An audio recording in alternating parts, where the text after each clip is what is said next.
ప్రభునందు ప్రియులారా,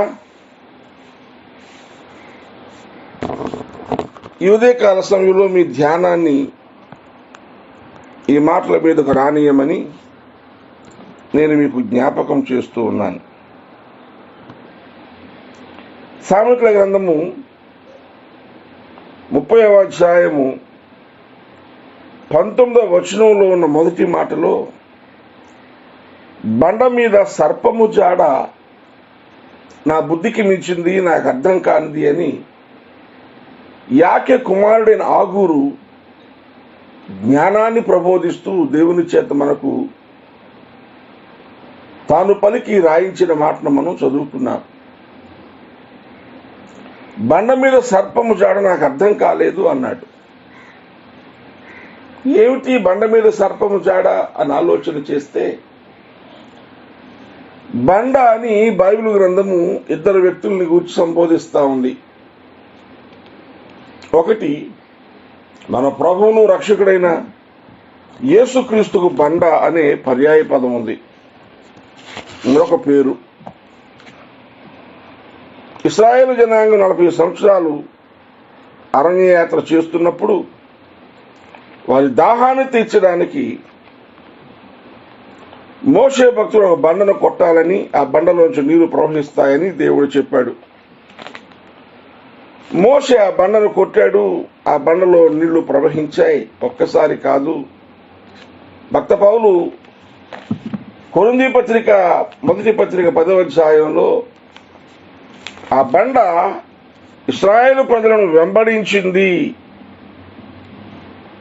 వారు ఎక్కడకు ప్రయాణం చేస్తే అక్కడకు ఆ బండ వారితో వచ్చింది అని 4వ వచనంలో జ్ఞాపకం చేస్తాడు. 6 లక్షల మంది యుద్ధము చేయగల సామర్థ్యం ఉన్నవారు, 20 నుంచి 60 సంవత్సరాల వయసున్న మగవారు, 20 సంవత్సరాల లోపు వయసున్న పిల్లలు, 60 సంవత్సరాల వయసు పైబడిన పెద్దలు, ఈ యోధుల భార్యలు, వారుకున్న పశువులు. ఊహించండి, పండితుల లెక్క ప్రకారం 40 లక్షల మంది కాల్వలం, వారు పశువులు త్రాగడానికి నీళ్లు రోజు ఎక్కడి నుంచి వస్తాయి? మరెన్నో మజిలీలు వేసుకుంటూ వెళ్ళారు. 40 సంవత్సరాల్లో ఇశ్రాయేల్ ప్రజలు దాదాపు 42 మజిలీలు వేశారు. చారిత్రక లేఖనాధారాలు ఉన్నాయి. అన్ని చోట్ల నీళ్లు వారికి సమృద్ధిగా దొరకడానికి చెరువులు లేవు కదా. అయితే ఈ బండ వారిని వెంబడించింది. ఆ బండ క్రీస్తే అని భక్త పౌలు చెప్పడం మనం చూస్తాం. 4వ వచనం కొరింథీ మొదటి పత్రిక 10వ అధ్యాయంలో. ఇక రెండవది బండ ఎవరు అంటే, యేసుక్రీస్తు ప్రభు వారు తన్ను వెంబడించిన, తాను ఏర్పరచుకున్న 12 మంది శిష్యులలో ఒకడైన సీమోను పేతురును గూర్చి పలికిన మాట మనం జ్ఞాపకం చేసుకోవాలి. మత్తయి సువార్త 16వ అధ్యాయంలో ప్రభువు శిష్యులను పిలుస్తాడు. ఫిలిప్పుదైన కైసరే ప్రాంతాలకు వచ్చినప్పుడు, ప్రజలు నన్ను గూర్చి ఏమనుకుంటున్నారయ్యా అని అడిగాడు. శిష్యులు రకరకాల సమాధానాలు చెప్పారు. యోహాను అంటున్నారు, ఇర్మియా అంటున్నారు, ఏలియా అంటున్నారు, ప్రవక్తల్లో ఎవరో ఒకడు తిరిగి వచ్చాడంటున్నారు. అప్పుడు ప్రభువు చెప్తారు, అయితే మీరేమనుకుంటున్నారు? వారెవరూ మాట్లాడలేదు, జనాలు అభిప్రాయం చెప్పారు. కానీ ఒక్క సీమోను మాత్రమే, నీవు సజీవుడవైన దేవుని కుమారుడవయ్యా, నువ్వు క్రీస్తువయ్యా అని చెప్పడం మత్తయి సువార్త 16:16లో మనం చదువుతాం. అప్పుడు ప్రభువు సీమోనుతో మాట్లాడిన మాట, సీమోను బర్యోనా, యోనా కుమారుడైన సీమోను, యోహాను కుమారుడైన సీమోను, నువ్వు ధన్యుడు. ఈ సంగతి పరలోకమందు నా తండ్రి నీకు బయలుపరిచాడు గాని నరులు నీకు బయలుపరచలేదు. నీవు పేతురు, పేతురు అంటే బండ, పెట్రాస్ అనే మాటలోంచి వచ్చింది పేతురు. ఈ బండ మీద నా సంఘాన్ని కడతాను అన్నాడు. ఎందుకు ఈ లేఖన భాగాలు ఇంత వివరంగా మీకు చూపిస్తున్నానంటే, బండ అనగానే ఒకటి ప్రభువు, బండ అనగానే ఒకటి పేతురు. బండ అనగానే రక్షకుడిని యేసుక్రీస్తు ప్రభువుకు ఆ మాట పేరుగా వాడబడింది. ఇక రెండోది బండ అనగానే పేతురు మీద కట్టబడే సంఘం. సంఘములో ఉన్న విశ్వాసి కూడా బండగానే పోల్చబడ్డాడు. ప్రియులారా, ఇదిగో ఈ ఆకే కుమారుడైన యాగూరు మాట్లాడిన మాటల్లో ఈ బండ మీద సర్పము ప్రాకిన జాడ నాకు తెలీదు, తెలుసుకోలేను అన్నాడు. అక్షరార్థంగా చూస్తే నేల మీద ఇసుక మీద పాము ప్రాకితే జాడలు కనిపిస్తాయి, బండ మీద ప్రాకితే జాడ కనిపించదు. మనకు కూడా తెలుసు. అలాగనే సర్పము అనగానే ఆధ్యాత్మిక భావంలో అపవాది మనందరికీ తెలుసు. బండ క్రీస్తు, బండ పేతురు, లేక బండ పేతురు యొక్క లక్షణము, స్వభావము కలిగిన, గ్రహింపు కలిగిన సంఘము అని చెప్పుకుంటే, సంఘములోని వ్యక్తుల మీద, ప్రభు అయిన క్రీస్తు మీద సర్పము ఎలాగున ప్రాకి ఏలుబడి చేస్తుందో అది ఎవరికీ తెలియదు. ఇక్కడ మొట్టమొదటిగా భక్తులైన కొందరు వ్యక్తుల కోసం జ్ఞాపకం చేసుకుందాం. బైబిల్ గ్రంథంలో ఆదాము మొదలుకొని వ్రాయబడ్డ ప్రతి వారి మీద సర్పం పాకేసింది, యేసు మీద తప్ప. అందరూ సర్పము వారి మీద ప్రయాణం చేయడానికి అప్పగించబడ్డవారే. ఆదాము అవ్వలు ఏదైనా తోటలో అపవాది మాటలకు ప్రలోభపడిపోయారు, దేవుని నుంచి దూరం అయిపోయారు. కయ్యను అపవాది ప్రేరేపణకు లోబడిపోయాడు, తమ్ముడిని చంపేశాడు. నీతిమంతుడిగా దేవుని చేత చెప్పబడిన నోవహు మనం జ్ఞాపకం చేసుకుంటాం. ఆదికాండం 9వ అధ్యాయంలో ద్రాక్షరసము తోటలు వేసి ద్రాక్షరసాన్ని త్రాగి మత్తుడై వస్త్రహీనుడై గుడారంలో పడుకున్నాడు. చిన్న కుమారుణ్ణి శపించాల్సిన పరిస్థితికి వచ్చేసింది. మనం చదువుకుంటాం. దేవుని చేత ప్రేమించబడి ఆశీర్వాదపు కర్తగా, ఆశీర్వాదాన్ని ఇతరులకు అందించేటువంటి దీవెనగా పిలువబడిన అబ్రహాము తన జీవితంలో కూడా ఒకటి కాదు, రెండు కాదు, పలు పర్యాయాలు హాగరు విషయంలో ఐగుప్తు దేశానికి వెళ్ళినప్పుడు ఫరో దగ్గర సారా విషయంలో అబద్ధమాడి, ఫిలిస్తీన్ల రాజు గెరారు దేశానికి వెళ్ళినప్పుడు అబీమెలెకు దగ్గర అబద్ధమాడి, నీతిమంతుడిగా ఉన్న అబ్రహాము ఇలాగా తప్పులు పట్టడం కాదు కానీ పొరపాటు వారి జీవితాల్లో చేయడానికి అపవాదికి మనసులో చోటు ఇవ్వడానికి దిద్దుబాట్లు చేసుకున్నారు, సరి చేసుకున్నారు. కానీ వారు చేసింది తప్పు అని తెలియకుండానే వారి మీద కూడా సర్పం రాకేసింది. ఇలా ఎవరినైనా చూసుకోండి, సమయాభావం వల్ల నేను ఉరికినే గుర్తు చేస్తున్నాను. ప్రియులారా, కానీ క్రీస్తు యేసు ప్రభు దగ్గరకు వచ్చేసరికి ఈ క్రీస్తు అనే బండ మీద సర్పము ప్రాకడానికి వీలు లేదు. భక్తులందరూ లోక సంబంధంగా అపవాది ఉపయోగించేటువంటి వాడి తంత్రాల్లో ఏదో దానికి పడిపోయారు. శరీరాశ కానీ, నేత్రాశ కానీ, జీవపుడంబము కానీ. ఈ శరీరాశ, నేత్రాశ, జీవపుడంబం అనేవి భక్తుల్ని ఎక్కడో దగ్గర పడగొట్టేశాయి. బలవంతుడైన సంసోను, వాగ్దాన పుత్రుడు, దేవుని కోసం తన ప్రజలకు సహకారిగా, న్యాయాధిపతిగా పంపించబడే వరపుత్రుడు శరీరాశలో పడిపోయాడు, నేత్రాశలో పడిపోయాడు. ఎంత పోరాటభరితమైన పరిస్థితిలో ఇశ్రాయేలు తొలిరాజు సౌలు అభిషేకం నొందినవాడు, మనుషులందరికంటే ఎత్తైన భుజాలు గలవాడు, జీవపడంలో పడిపోయాడు. తనము, తన గొప్పతనం, తన రాజ్యము, తనే శాశ్వత కాలం ఉండాలనే తపన, చిన్న చిన్న దేవుడు చెప్పిన పనులు చేస్తూనే దైవ వ్యతిరేకమైనటువంటి కార్యాలు కూడా చేసిన స్థితిగతులు, మధ్యలోని రాజ్యాన్ని పోగొట్టుకున్నాడు. దావీదును చూడొచ్చు. హృదయానుసారణ పిలువబడిన దావీదు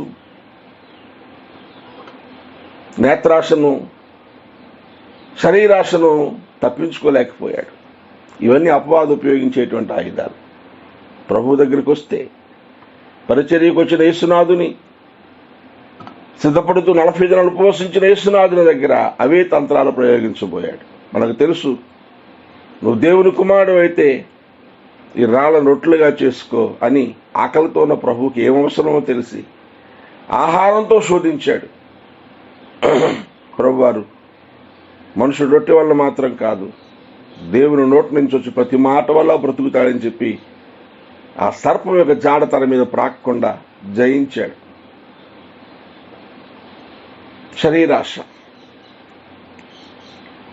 ఎత్తైన శిఖరాన్ని తీసుకొని పోయి సకల రాజ్యాల మహిమ 1 నిమిషంలో చూపించి నాకు సాగిలు పడితే నీకు ఇచ్చేస్తాను అన్నాడు. చూడండి, నేత్రాశ చూస్తే ఆశ కలుగుతుంది, కావాలనిపిస్తుంది. ప్రభు అక్కడ కూడా జయించాడు. నీ దేవునికి మాత్రమే మొక్కాలి. ఇక జీవపడంబం, నేనేంటో తెలుసా, నా స్థితి ఏంటో తెలుసా, నాకేముందో తెలుసా అనుకునేటువంటి అహంకారపు స్వభావం. పర్వత శిఖరం నుంచి తిరిగి దేవాలయ శిఖరాన్ని తీసుకొచ్చి నువ్వు నా కాళ్ళకు నమస్కారం చేస్తే ఈ సకల రాజ్యాలు నీకు ఇస్తానని చెప్పినప్పుడు ప్రభు ఓడిపోలేదు కనుక దేవాలయ శిఖరం నిలబడి క్రిందకు దూకే నీ దూతలు వచ్చి నీ కాళ్ళకు రాయి తగలకుండా పట్టుకుంటారు అని ప్రేరేపించాడు. ప్రభువారు జీవపడంబాన్ని కూడా గెలిచారు. అయితే బండగా చెప్పబడినటువంటి ప్రభువు మీద సర్పము ప్రాకలేకపోయింది. మునుపున్న భక్తులలో అనేకులు ఏదో ఒక రూపంలో అపవాదికి ఒక్క క్షణమైన వారి తంత్రాల్లో చిక్కుకుపోయారు. ఉదయకాలపు ధ్యానంలో ప్రియ స్నేహితుల సోదరి, నీవు నేను ఆ ప్రియమైన ప్రభువును వెంబడిస్తున్న వారము, ఆయన దయ చొప్పున కట్టబడుచున్న సంఘములోని సజీవమైన రాళ్లము. పేతురు భక్తులు చెప్తాడు కదా, మనం సజీవమైన రాళ్ల వలె ఉండి ఆత్మ సంబంధమైన మందిరాలుగా కట్టబడుతున్నాం. పేతురు 1:2 ఈ మాటలు ఉంటాయి. సజీవరాళ్ళగా కట్టబడుతున్న మనము నీ మీద నా మీద సర్పము ప్రాకుతుందేమో అని ఆలోచన చేయాలి. ఈ బండ మీద సర్పము ప్రాకే విధానాన్ని పసిగట్టాలి. సర్పము నీ మీద ప్రాకకుండా ఎంతో భక్తి చేస్తున్నా, ప్రార్థన చేస్తున్నా, దేవుని కోసం ఆశగా బ్రతుకుతున్న నీ మీద సర్పము జాడ లేకుండా జాగ్రత్త పడాలి. ఈ సమయంలో 5 ప్రముఖమైన అంశాలు పాపము లాగా కనిపించకుండా దేవునికి దూరం చేసే అపవాది ఉపయోగించే తంత్రాలు దైవలేఖనం నుంచి మీకు జ్ఞాపకం చేస్తాను. సాధారణంగా వాడు వాడేటువంటి శరీరాశ, నేత్రాశ, జీవపడంబాలు దేవునితో సహవాసం చేస్తూ యేసు రక్తము చేత కడగబడిన భక్తులకు అవి పెద్దగా ఏమాత్రం హాని చేయవు, లేక వారు దానికి లోబడరు. శరీరాశలు, నేత్రాశలు జీవపడంబాన్ని కూడా దగ్గరకు రాకుండా బ్రతుకుతారు.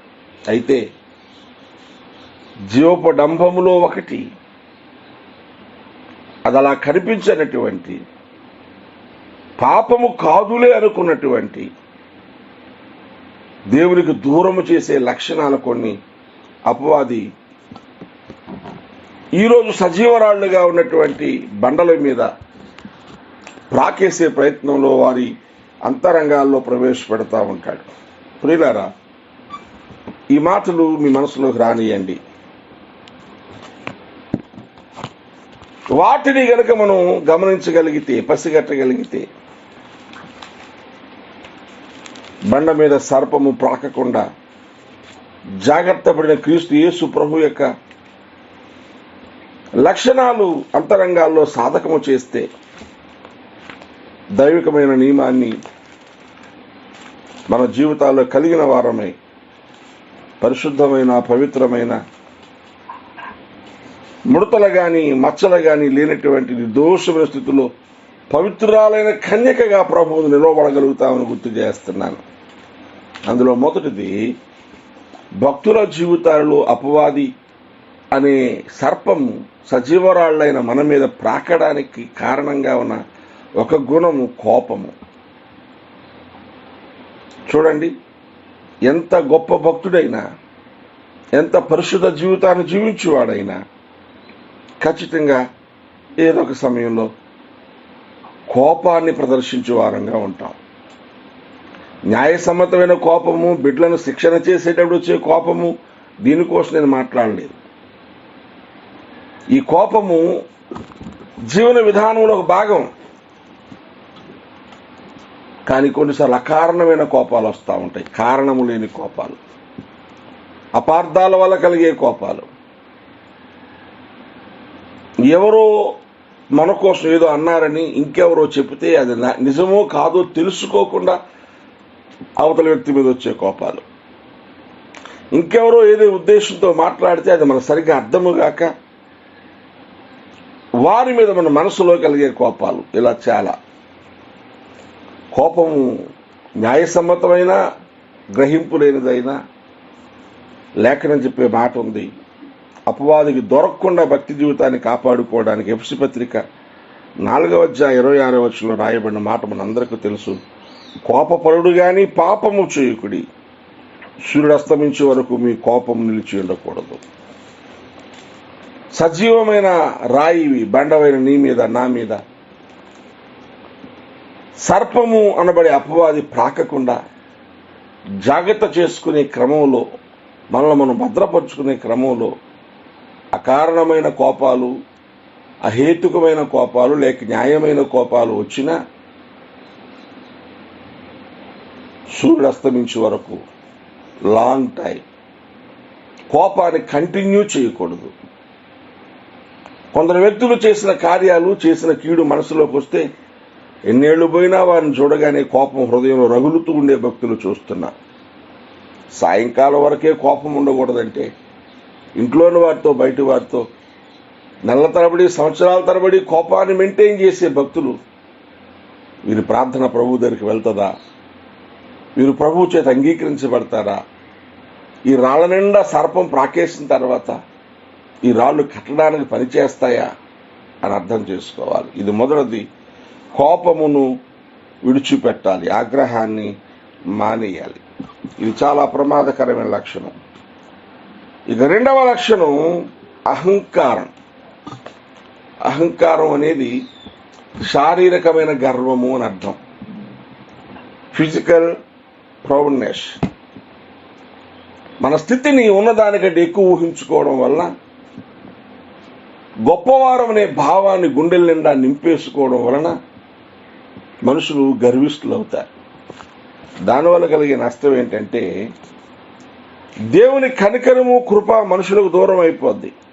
అపవాది మనుషులను దేవునికి దూరం చేయాలనుకున్నప్పుడు, నువ్వేంటో తెలుసా, నీ సంగతి ఏంటో తెలుసా, నువ్వు ఎంత గొప్పవాడవో తెలుసా, నీ విషయం నీ ఇంట్లో వాళ్ళకి అర్థం కాలేదు, నీ సంఘంలో అర్థం కాలేదు, కానీ నువ్వెంత గ్రేటో తెలుసా అనే మాటలు హృదయంలో ప్రవేశపెడతాడు.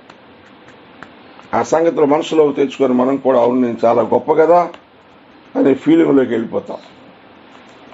అయితే ఈ అహంకారం అనే మనసు, ఈ తత్వం బ్రతుకులోకి వస్తే, సర్పము ఇలా ప్రాకేస్తే దేవునికి దూరం అయిపోతామని చాలా మందికి తెలియదు. పేతురు మొదటి పత్రిక 5వ అధ్యాయంలో 4వ వచనంలో లేక 5వ వచనంలో ఆయన రాస్తాడు, దేవుడు అహంకారాన్ని ఎదిరించి దీనులకు కృప అనుగ్రహించును. అహంకారులకు దేవుని యొక్క వ్యతిరేకత ఉంటుంది. మనుషులతో ఒకవేళ నువ్వు వ్యతిరేకత ఉంటే గెలవచ్చేమో. దేవుని విరోధిగా, దేవుణ్ణి నువ్వు శత్రువుగా చేసుకుంటే ఎక్కడ గెలుస్తావు, ఎక్కడ బ్రతుకుతావు? ఆయన ప్రేమను భరించడం ఎంత అద్భుతంగా ఉంటుందో, ఆయన కోపాన్ని భరించడం అంత భయంకరంగా ఉంటుంది. కాబట్టి రెండవ లక్షణం, ప్రమాదకరమైన అంశం శారీరక గర్వం.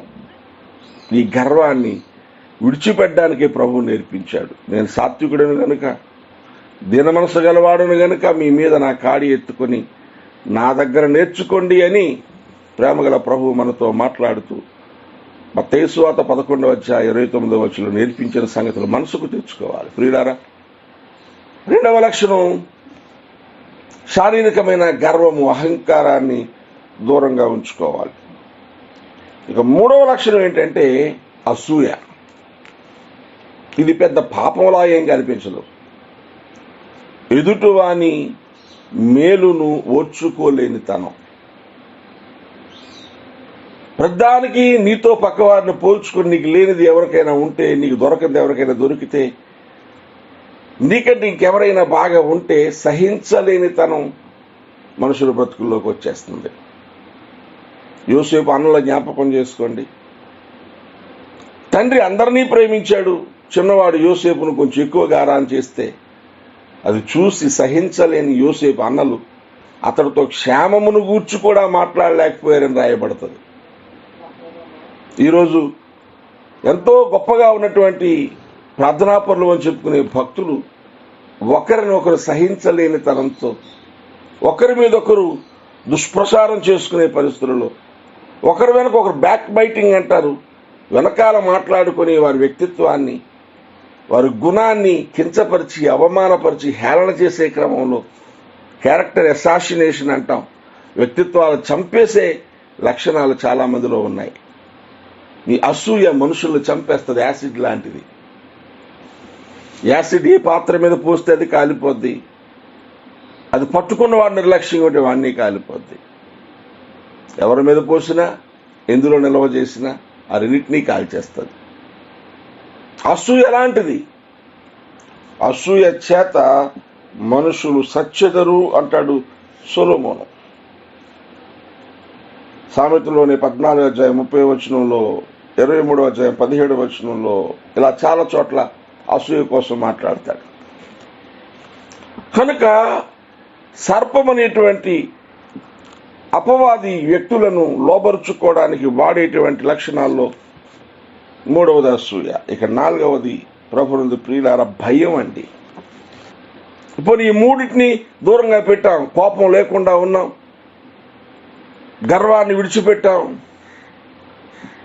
అసూయ ఉండదు. కానీ భయం, భయపడ్డామా బండ మీద సర్పం ప్రాకేసినట్టే. ఎందుకు భయపడొద్దు అంటే విశ్వాసం అంటేనే భయం లేనిది. లోకపు శక్తుల కంటే మించిన, మానవ సామర్థ్యం కంటే మించిన ఘనుడైన గొప్పవాడైన యేసుక్రీస్తు ప్రభువు నాకు తోడుగా ఉన్నారనే భావముతో నిర్భయముగా, ధైర్యముగా, సమాధానంతో బ్రతకాల్సిందే విశ్వాసం. విశ్వసించేవారు ఈరోజు చిన్నదానికి భయపడి, పెద్దదానికి భయపడి, అడుగడుగునా భయపడి, అనువనువునా భయపడి ఇతరులు భయపెట్టి 365 సార్లు పైగా బైబిల్లో భయపడొద్ది అని ప్రభువు మాట్లాడాడని భక్తులు చెప్తా ఉంటారు. భయపడవసరం లేదండి. భయపడితే ఉరి వస్తుంది అంటాడు 29:25 సామెతల్లో భక్తుడైనటువంటి ఈ ఏక కుమారుడైన ఆగూరు. భయపడితే ఉరి వస్తుంది. ఈ మాటలు మనం జ్ఞాపకం చేసుకుందాం. భయపడకండి, భయపడితే ఉరి వస్తుంది. భయము నీ జీవితాన్ని నాశనం చేసేస్తుంది. కనాను దేశానికి వెళ్ళాల్సిన భక్తులు నిఫీలీని చూసి భయపడిపోయి, అమ్మో అక్కడికి వెళ్తే ఓడిపోతామని తప్పుడు సమాచారం చెప్పారు వేగులుగా. వారు చచ్చిపోయారు. 6 లక్షల మంది ప్రజలు ఇశ్రాయేల్ అరణ్యంలో రాలిపోవడానికి కారణమయ్యారు. 4వ లక్షణం భయం. 5వ లక్షణం చాలా చిన్నదిగా ఉంటుంది కానీ ప్రమాదకరమైంది. ఈ ముందు చెప్పిన బయటికి కనిపించే లక్షణం కాదు ఇది. ఇది ఆత్మీయ గర్వం, స్పిరిచువల్ ప్రౌడ్నెస్. ప్రియులారా, నేను బాగా ప్రార్థన చేస్తాను, బాగా పాడతాను, నేను దేవునికి బాగా ఇస్తాను, దేవునిలో చాలా ఆశగా ఉంటాను, నేను మాత్రమే ఉంటాను, నాలాగా ఇంకెవరో ఉండలేరనే భావంతో నింపేస్తాడు. తప్పు లేకుండా బాగా బ్రతికే వారికి అపవాది వాడేటువంటి ఈ లక్షణం మరొక ఉరిని, బాధను, బంధకాన్ని కలిగించే సాధనం. ప్రియా దేవుని బిడ్డ, ఒకవేళ ఆత్మీయ గర్వం నీ జీవితంలో ఉందా, పడిపోయే ప్రమాదం చాలా ఎక్కువే ఉంది. త్రోవ తప్పిపోయే ప్రమాదం చాలా ఎక్కువ ఉంది. అందుకే సజీవ రాయివి బండవైన నీ మీద సర్పము ప్రాకకుండా జాగ్రత్త పడాలి. ఓ ప్రార్థన చేసుకోవాలి. ప్రభువా, బండవైన నీ మీద సర్పం ప్రాకకుండా నువ్వు గెలిచావు, నన్ను గెలిపించు. నా మీద సర్పం ప్రాకితే ఈ రాయి దేవుని ఆలయం కట్టబడ్డానికి పనికిరాదు, దేవుని మందిరంగా దైవారాధన చేయడానికి దేవుడు నివసించే స్థలముగా పనికిరాదని నీకు అర్థమైతే, ఈ లక్షణాల్లో ఏ లక్షణం నీ జీవితంలో ఉన్నా నువ్వు దేవునితో స్నేహానికి సరిపోవు, దైవాశీర్వాదాలు పొందుకోలేవు. కనుక సజీవరాయమైన నీ మీద, బండవైన నీ మీద అపవాది ప్రాక్కుండా జాగ్రత్త పడు. ప్రభువుతో చెబుదాం, ప్రభువా నీ దయ నాకు అనుగ్రహించు, నీ కనికరు నాకు అనుగ్రహించు, నీ దీవెన పొందుకొని బ్రతకడం నాకు నేర్పించు అని ప్రార్థన చేద్దాం. ప్రభువు లాంటి కృప మనందరకు అనుగ్రహించునుగాక. ఆమేన్.